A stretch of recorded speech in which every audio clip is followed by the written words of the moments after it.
Drulon se situe entre Saint-Amand-Montrond et Culan, c'est le sud du Cher, c'est vallonné et très boisé.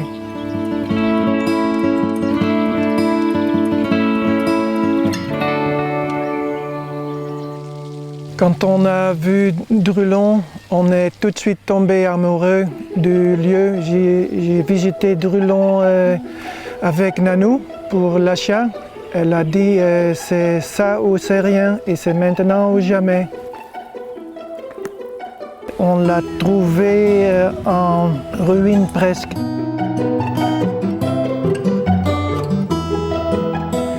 C'était loin de la route, on n'entendait que les oiseaux, le vent et les abeilles. C'était très très calme. Drulon, ça fait maintenant 6 jardins. Une superficie à visiter d'environ 17 hectares, des jardins avec plusieurs ambiances, ça va de très bien structuré jusqu'à la nature pure berrichon.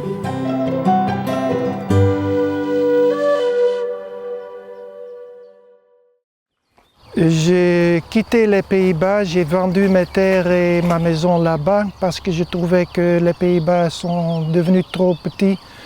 Il y avait des voitures partout, le paysage était vraiment détruit. Tandis qu'ici en France, je suis tombé amoureux avec le paysage et on s'est dit on va habiter en France. J'étais dans les années 70 dans le sud de la France, c'est là où j'ai rencontré Nanou, ma femme. Moi, je faisais des études d'architecte et Nanou était pharmacienne diplômée. Aux Pays-Bas, il y avait des parcs, mais plus petits qu'ici, avec de l'art contemporain dedans. Et je me suis dit, je vais faire ça en France, mais sur une plus grande échelle.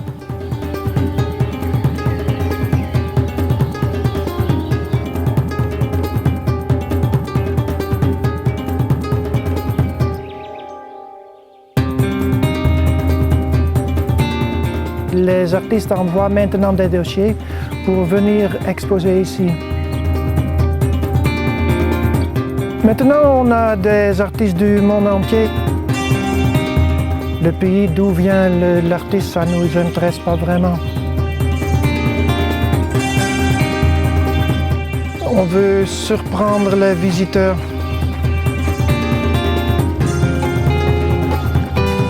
Les œuvres qui nous plaisent surtout, ce sont des œuvres qui font rêver les gens.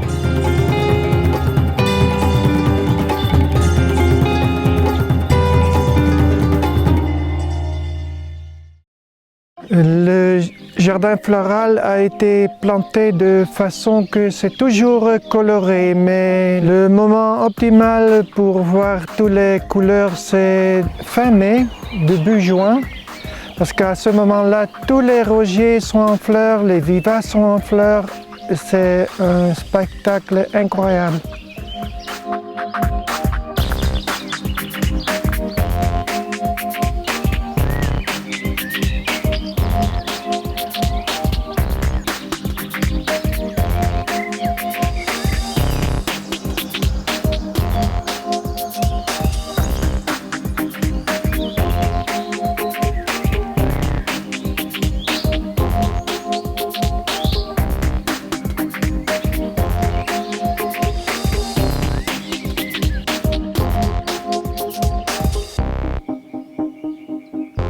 Nous sommes maintenant passés du jardin floral dans le jardin de chambre, une ancienne prairie. Le jardin de chambre, ce sont des pelouses entourées de végétaux, des arbustes et des arbres. Et chaque chambre a sa propre plantation.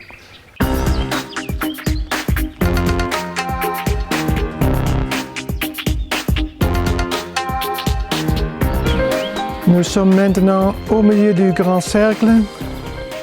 On voit très bien les viburnums en fleurs.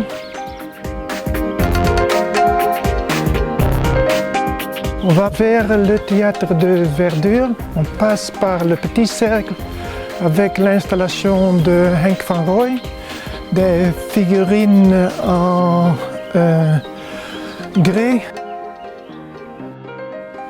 Là, on voit des têtes de chevaux de Henk van Rooij, 13 têtes, comme les 13 apôtres. Celui-là, c'est mon préféré, celui au milieu, le plus coloré. Henk van Rooij nous a fait ces 13 chevaux en cadeau. Il adore tellement exposer à Drulon qu'il a voulu faire quelque chose pour le parc.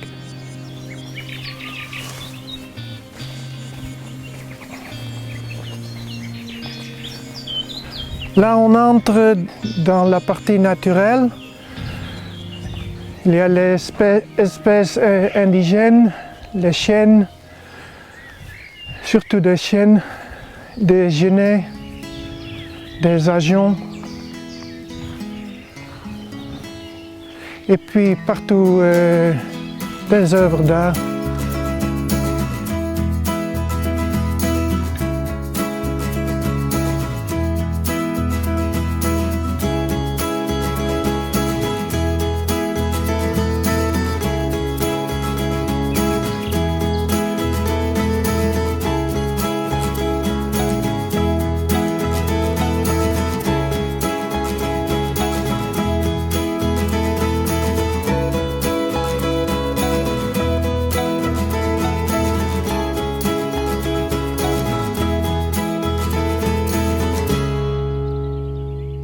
Les larmes dans la cage sont du sculpteur Chartier, qui vient du nord-est de la France.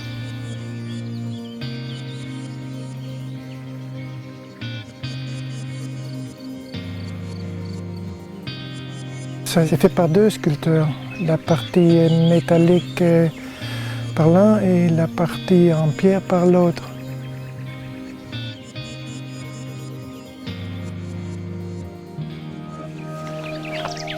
Nous sommes entre la chambre des hibiscus et la chambre des buddléas,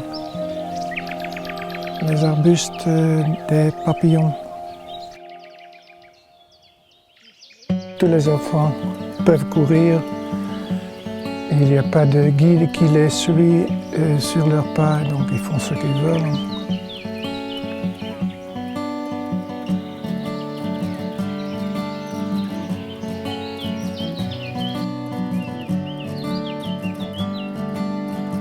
Le sapin qui pousse ici, c'est un semis du grand sapin qui pousse à l'arrière-plan dans le bois.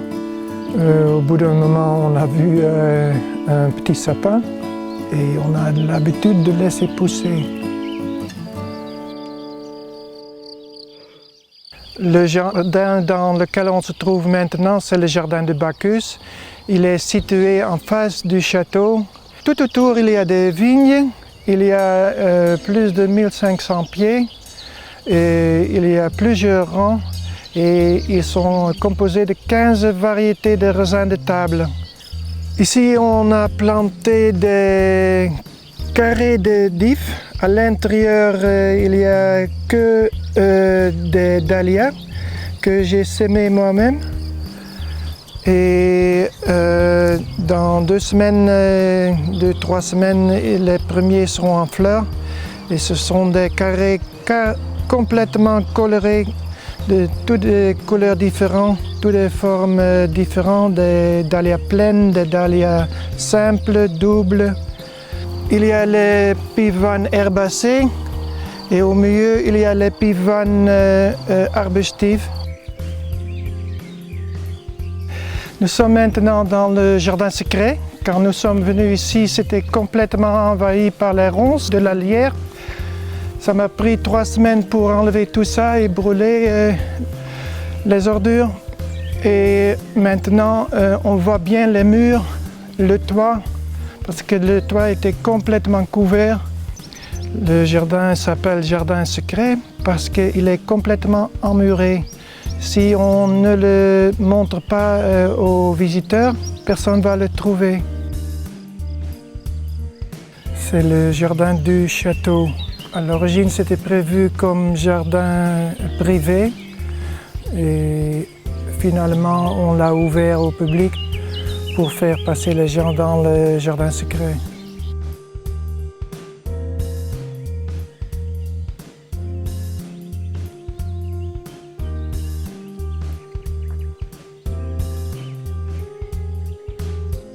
Ça s'appelle le château d'eau. C'est une réponse au château. L'amour pour les jardins m'est transmis par ma mère. Elle m'a donné un petit lopin de terre où je pouvais planter moi-même. Et quand on est venu en France, j'ai vu les très beaux jardins dans les alentours. Et ça m'a donné l'idée de faire un jardin ouvert au public moi-même aussi. Quand on a commencé le jardin, j'avais pas trop d'expérience dans la matière. J'avais un grand jardin aux Pays-Bas, mais c'était surtout des roses et des pelouses et arbustes.